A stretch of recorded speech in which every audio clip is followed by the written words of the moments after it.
Hello বন্ধুরা, আসসালামু আলাইকুম। আশা করি সবাই ভালো আছেন। তো বন্ধুরা, প্রতিদিনের মতো আরেকটি ভিডিও নিয়ে হাজির হলাম। তো ভিউয়ার্স, আজকের যে ভিডিওটি সেটা খুবই ইন্টারেস্টিং হয়ে যাচ্ছে। সেটি হলো, আপনারা যারা Oppo ইউজার হন, আপনারা আপনাদের Oppo মোবাইলে ৩ ভাবে আপনারা স্ক্রিনশট করতে পারবেন। আপনার মোবাইলে ৩টা সেটিংস আছে। ৩টা সেটিংসের মাধ্যমে আপনারা স্ক্রিনশট করতে পারবেন। অনেক সময় দেখবেন আপনারা যখন স্ক্রিনশট করতে চান তখন কিভাবে করবেন অনেকেই জানে না। তো বন্ধুরা, আজকের এই ভিডিওতে আমি দেখিয়ে দেবো কিভাবে আপনারা ৩ ভাবে আপনারা মোবাইলে স্ক্রিনশট করতে পারবেন। কিভাবে করবেন চলুন আমি আজকের এই ভিডিওতে দেখিয়ে দিই। তাই কথা না বাড়িয়ে কাজে জুড়ে যাই। তার আগে বলি, এরকম ইন্টারেস্টিং ভিডিও আমার চ্যানেলে প্রতি রোজ আপলোড হচ্ছে, আপনার কাজে আসতে পারে। আপনি যদি সবার আগে দেখতে চান তাহলে অবশ্যই চ্যানেলটি সাবস্ক্রাইব করুন, পাশে থাকা বেল আইকনটি অন করুন, অল সিলেক্ট করুন, পাশে একটা লাইক দিন, কমেন্টে লিখুন গুড ভিডিও তো নাইস ভিডিও। তো বন্ধুরা, আপনার Oppo মোবাইলে 3টি সেটিংসের মাধ্যমে স্ক্রিনশট করতে হলে সর্বপ্রথম আপনার মোবাইলে সেটিংসে ক্লিক করবেন। তারপর আপনারা একটু নিচে আসবেন, আসার পর এখান থেকে আপনারা দেখতে পাচ্ছেন কনফারেন্স টুলস, এখানে আপনারা ক্লিক করবেন। এখানে আসার পর এখান থেকে আপনারা দেখতে পাচ্ছেন স্মার্ট সাইডার, এখানে আপনারা ক্লিক করবেন। তারপর এখান থেকে আপনারা দেখতে পাচ্ছেন স্মার্ট সাইডার, তার পাশে দেখতে পাচ্ছেন একটা আইকন শো করছে, এটি অফ থাকবে, আপনারা এটা অন করবেন। অন করে নেওয়ার পর আপনার মোবাইলের স্ক্রিনের পাশে দেখতে পারবেন একটি আইকন শো করবে, এখান থেকে আপনারা দেখতে পাচ্ছেন একটি আইকন শো করছে, আপনারা এখান থেকে দেখতে পাচ্ছেন। এটাতে আপনারা এভাবে ক্লিক করবেন।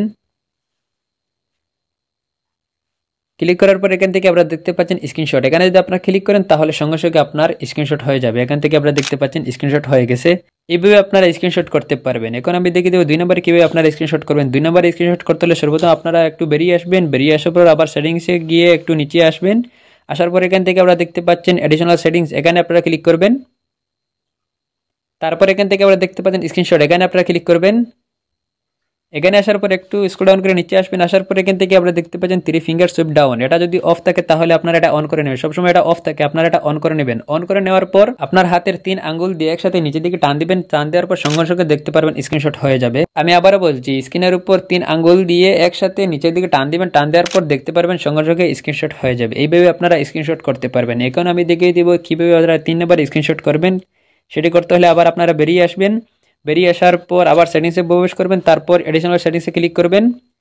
তারপর আবার একটু স্ক্রল ডাউন করে নিচে আসবেন। আসার পর এখান থেকে আপনারা দেখতে পাচ্ছেন অ্যাক্সেসিবিলিটি, এখানে আপনারা ক্লিক করবেন। এখানে আসার পর এখান থেকে আপনারা দেখতে পাচ্ছেন অ্যাক্সেসিবিলিটি মেনু, এখানে আপনারা ক্লিক করবেন। তারপর এখান থেকে দেখতে পাচ্ছেন অ্যাক্সেসিবিলিটি মেনু, তার পাশে দেখতে পাচ্ছেন একটি আইকন শো করছে, এটি অফ থাকবে, আপনারা এটা অন করে নেবেন। অন করে নেওয়ার পর বেরিয়ে আসবেন, একবারে বেরিয়ে আসবেন। আপনারা বেরিয়ে আসার পর আপনারা স্ক্রিনের উপর নিচে দেখতে পারবেন মানুষের মতো একটি আইকন শো করছে, এখান থেকে আপনারা দেখতে পাচ্ছেন মানুষের মতো একটি আইকন শো করছে, এটিতে আপনারা ক্লিক করবেন। এখানে আসার পর এখান থেকে আপনারা দেখতে পাচ্ছেন অনেকগুলো অপশন শো করছে। আপনারা চাইলে সাইড বাটন ছাড়া আপনারা এখান থেকে প্রত্যেকটা অপশন ইউজ করতে পারবেন। পাওয়ার অফ করতে পারবেন, স্ক্রিন লক করতে পারবেন, তারপর ভলিউম আপ ভলিউম ডাউন করতে পারবেন। তারপর আপনারা একটু ডান দিকে আসবেন। আসার পর এখান থেকে আপনারা দেখতে পাচ্ছেন স্ক্রিনশট, এখান থেকে দেখতে পাচ্ছেন শো করছে স্ক্রিনশট, এটাতে যদি আপনারা ক্লিক করেন তাহলে দেখতে পারবেন সঙ্গে সঙ্গে স্ক্রিনশট হয়ে যাবে। এখান থেকে আপনারা দেখতে পাচ্ছেন স্ক্রিনশট হয়ে গেছে। এইভাবে আপনারা 3টি সেটিংসের মাধ্যমে আপনারা Oppo মোবাইলে স্ক্রিনশট করতে পারবেন। আশা করি আপনারা বুঝতে পারছেন। ভিডিও যদি ভালো লাগে তাহলে অবশ্যই চ্যানেলটি সাবস্ক্রাইব করবেন এবং লাইক শেয়ার কমেন্ট করতে ভুলবেন না। খোদা হাফেজ, দেখা হবে অন্য কোনো নতুন ভিডিওতে। আসসালামু আলাইকুম।